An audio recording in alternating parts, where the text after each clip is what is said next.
The stairs were such as whereon Jacob saw angels ascending and descending, bands of guardians bright, when he from Esau fled to Paddan Aram in the field of Luz, dreaming by night under the open sky, and waking cried, "This is the gate of heaven."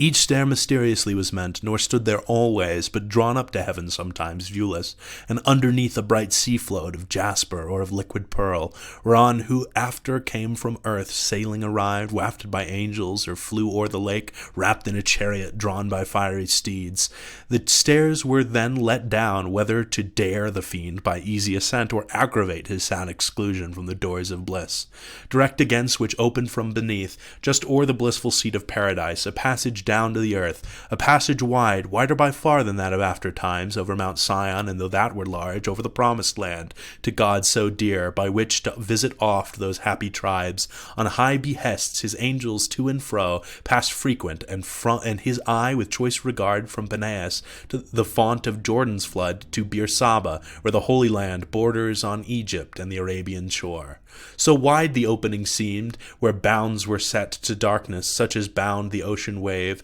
Satan from hence now on the lower stair, that scaled by steps of gold to heaven gate, looks down with wonder at the sudden view of all this world at once, as when a scout through dark and desert ways, with peril gone all night, at last by break of cheerful dawn obtains the brow of some high-climbing hill, which to his eye discovers unaware the goodly prospect of some foreign land first seen, or some renowned metropolis with glistering spires and pinnacles adorned, which now the rising sun gilds with his beams. Such wonders seized, though after heaven seen, the spirit malign, but much more envy seized, at sight of all this world beheld so fair. Round he surveys, and well might where he stood so high above the circling canopy of night's extended shade, from eastern point of Libra to the fleecy star that bears Andromeda far off Atlantic seas, beyond the horizon, then from pole to pole he views in breadth, and without longer pause,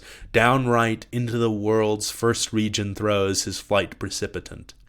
and wins with ease through the pure marble air his oblique way amongst innumerable stars, that shone stars distant, but nigh hand seemed other worlds, or other worlds they seemed, or happy isles, like those Hesperian gardens famed of old, fortunate fields and groves and flowery vales, thrice happy isles, but who dwelt happy there, he stayed not to inquire. Above them all the golden sun in splendor likest heaven allured his eye. Thither his course he bends, through the calm firmament, but up or down by centre or eccentric hard to tell, or longitude where the great luminary, aloof the vulgar constellations thick, that from his lordly eye keep distance due, dispenses light from far. They as they move their starry dance in numbers that compute days, months, and years towards his all-cheering lamp, turn swift their various motions, or are turned by his magnetic beam that gently warms the universe, and to each inward part with gentle penetration, though unseen, shoots invisible virtue, even to the deep, so wondrously was set his station bright. There lands the fiend, a spot like which perhaps astronomer in the sun's lucent orb through his glazed optic tube yet never saw. The place he found beyond expression bright, compared with aught on earth, metal or stone, not all parts like, but all alike informed with radiant light, as glowing iron with fire, if metal part seemed gold, part silver clear, if stone carbuncle most, or chrysolite, ruby or topaz, to the 12 that shone in Aaron's breastplate, and a stone besides, imagined, rather oft than elsewhere seen, that stone or like to that which here below philosophers in vain so long have sought. In vain, though by their powerful art they bind volatile Hermes, and call up unbound in various shapes old Proteus from the sea, drained through a limbic to his native form. What wonder then if fields and region here breathe forth elixir pure, and rivers run potable gold, when with one virtuous touch the archimic sun, so far from us remote, produces with terrestrial humour mixed, here in the dark so many precious things, of colour glorious and effect so rare. Here matter new to gaze the devil met, undazzled, far and wide his eye commands. For sight no obstacle found here, nor shade, but all sunshine, as when his beams at noon culminate from the equator, as they now shot upward still direct, whence no way round shadow from body opaque can fall, and the air nowhere so clear sharpened his visual ray to objects distant far, whereby he soon saw within ken a glorious angel stand, the same whom John saw also in the sun. His back was turned, but not his brightness hid. Of beaming sunny rays a golden tear circled his head, nor less his locks behind illustrious, on his shoulders fledged with wings, lay weaving round. On some great charge employed he seemed, or fixed in cogitation deep.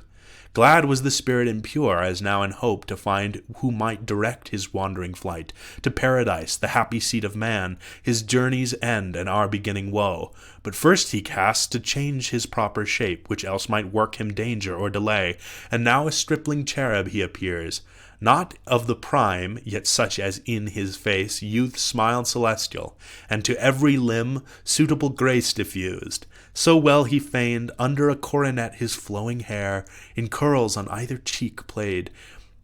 Wings he wore of many a colored plume, sprinkled with gold, his habit fit for speed succinct, and held before his decent steps a silver wand. He drew not nigh unheard, the angel bright. Ere he drew nigh, his radiant visage turned admonished by his ear, and straight was known the archangel Uriel, one of the 7, who in God's presence, nearest to his throne, stand ready at command, and are his eyes that run through all the heaven, or down to the earth, bear his swift errands over moist and dry, or sea and land, him Satan thus accosts.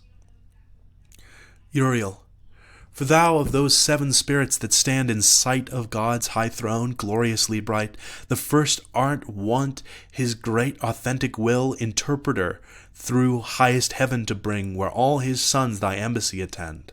And here art likeliest by supreme decree, like honor to obtain, and as his eye, to visit oft this new creation round. Unspeakable desire to see and know all these his wondrous works, but chiefly man, his chief delight and favor, for him for whom all these his works so wondrous he ordained, hath brought me from the choirs of cherubim, alone thus wandering.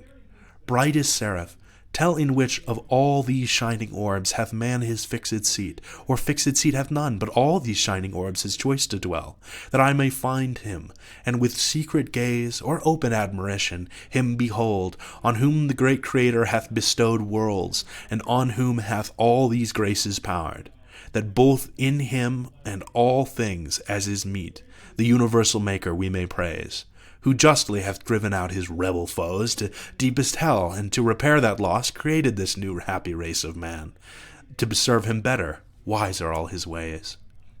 So spake the false dissembler, unperceived, for neither man nor angel can discern hypocrisy, the only evil that walks invisible except to God alone, by his permissive will, through heaven and earth. And oft though wisdom wake, suspicion sleeps at wisdom's gate, and to simplicity resigns her charge, while goodness thinks no ill where no ill seems, which now for once beguiled Uriel, though regent of the sun, and held the sharpest sighted spirit in all of all in heaven,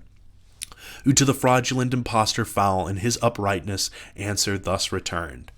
Fair angel, thy desire, which tends to know the works of God, thereby to glorify the great work-master, leads to no excess. That reaches blame, but rather merits praise, the more it seems excess, that lead thee hither from thy imperial mansion thus alone, to witness with thine eyes what some perhaps contented with report here only in heaven, for wonderful indeed are all his works.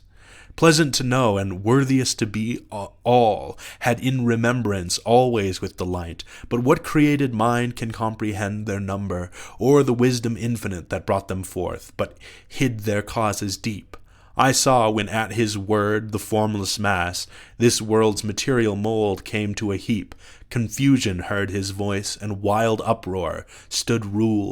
vast infinitude confined, till at his second bidding darkness fled, light shone, and order from disorder sprung. Swift to their several quarters hasted then the cumbrous elements, earth, flood, air, fire, and this ethereal quintessence of heaven flew upward, spirited with various forms that rolled orbicular, and turned to stars numberless as thou seest. And how they move. Each had his place appointed, each his course, the rest in circuit walls this universe. Look downward on that globe whose hither side, with light from hence, though but reflected shines, that place is earth, the seat of man, that light his day, which else as the other hemisphere night would invade. But there the neighboring moon, so call that opposite fair star, her aid, timely interposes, and her monthly round still ending, still renewing through mid-heaven, with borrowed light her countenance triform, hence fills and empties to enlighten the earth, and in her pale dominion checks the night. That spot to which I point is paradise, Adam's abode, those lofty shades his bower. Thy way thou canst not miss, me mine requires. Thus said, he turned, and Satan, bowing low as to superior spirits, his wont in heaven, where honor due and reverence none neglects, took leave, and toward the coast of earth beneath, down from the ecliptic sped with hoped success, throws his steep flight in many an airy wheel, nor stayed till on Nephates' top he lights.